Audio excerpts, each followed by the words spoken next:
가짜 뱅킹 앱을 만약에 깐다고 유도를 했을 경우에는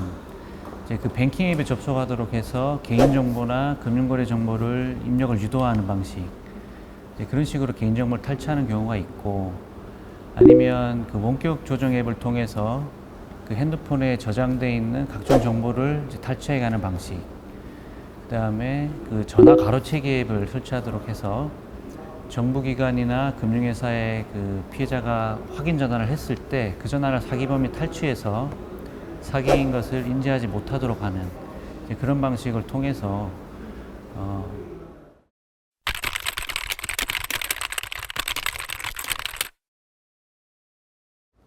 기본적으로 악성 앱을 깔도록 유도하는 방식은 동일한데, 최근에는 좀 더 잘 속이기 위해서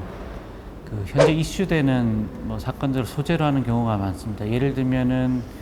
코로나19 상황에서 정부지원금을 신청하라든지, 그래서 URL을 터치하도록 유도하다든지, 아니면 이제 그 대선을 앞두고 여론조사를 해야 된다, 그런 이제 테마들을 이용해서 속이는 경우가 있고, 그다음에 자녀를 사칭해서 부모들한테 뭔가를 요구할 때 부모들의 심리를 좀 교묘하게 이용하는, 그러니까 수법이 교묘하고 좀 정교화해졌다.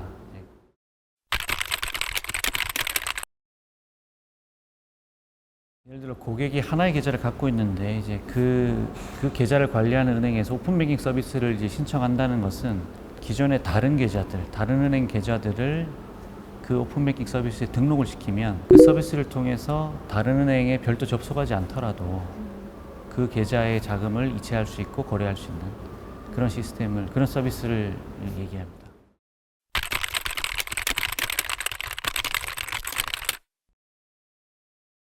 그 사기범들이 악성 앱을 통해서 그 피해자의 개인정보나 금융정보, 거래정보를 탈취한 이후에 그 대포폰을 통해서 그 피해자의 기존 은행 그 뱅킹 앱으로 접속을 합니다. 로그인을 해 접속을 해서 그 은행에서 오픈뱅킹 서비스를 신규 등록한 다음에 그 오픈뱅킹 서비스를 이제 신청을 하면 그 피해자 명의의 다른 은행 계좌들이 그 조회가 됩니다. 그 다른 은행 계좌들을 오픈뱅킹 서비스에 등록을 시킨 이후에 그 기존 은행 비밀번호만 가지고 그 타 은행 계좌에 있는 자금을 손쉽게 이체할 수 있기 때문에 그 개인정보를 타치당해서 오픈뱅킹을 이용하는 경우에는 그 피해 규모라든지 피해당하는 계좌 수가 이렇게 늘어나게 되는 거죠.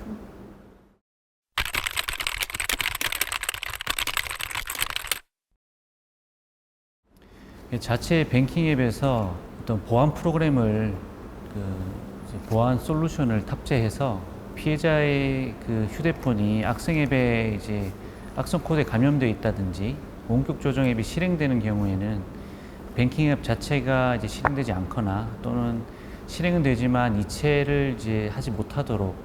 차단하는 기술을 도입하고 있습니다. 그리고 그 외에도 이상거래 탐지 시스템이라고 해서 그 고객 계좌에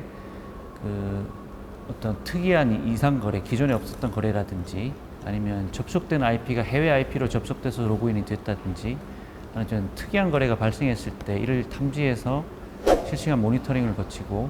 고객한테 정상 거래인지 확인하는 그런 이제 모니터링 시스템을 갖추고 있고요. 그다음에 비대면 계좌가 개설된 경우에 그 비대면 계좌가 오픈뱅킹에 그 탑재되는 경우, 등록되는 경우에는 향후 7일간 또는 14일간 이체 거래 한도를 제한한다든지, 오픈뱅킹의 그 어떤 거래를 제한하는 그런 제도들을 운영하고 있습니다.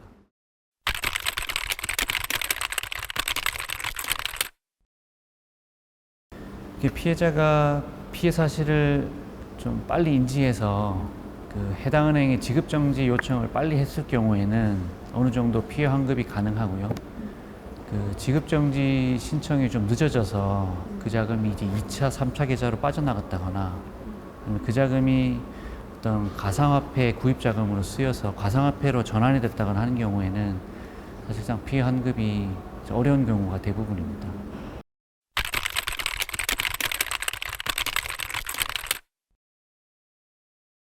가장 큰 이유는 그 사기 수법이 점차 이제 교묘해지고 지능화하고 사람의 심리를 자극하고 그런 방식이 되기 때문에 일단 피해자들이 잘 속게 된다는 거죠. 속으면 이제 개인정보라든지 그 금융거래 정보가 탈취당하게 되고 그 정보를 이용해서 이제 사기범들이 마음만 먹으면 어떤 경우로든 이제 피해 자금을 이제 탈취하기 위해서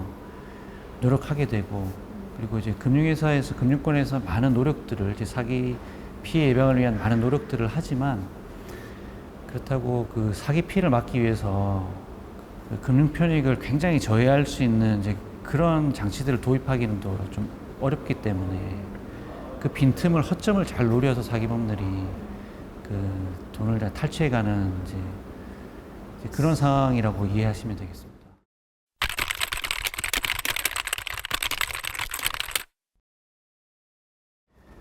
네, 피해 예방법으로 사실 가장 중요한 것은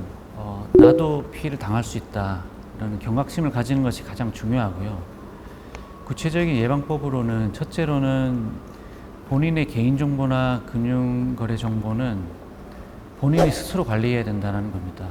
아무리 지인이나 정부기관에 요구한다고 해서 개인정보를 함부로 제공하는 것은 상당히 위험하다고 할 수 있고요.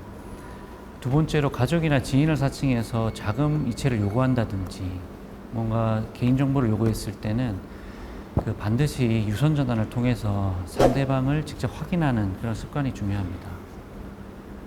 그다음 세 번째로는 사기범들이 악성 앱을 또는 원격 조정 앱을 설치하도록 유도하기 위해서 문자 메시지라든지 어떤 메신저를 활용하는데 출처 불분명한 문자 메시지는 터치하지 않고 바로 삭제하는 그런 습관이 중요하다고 하겠습니다.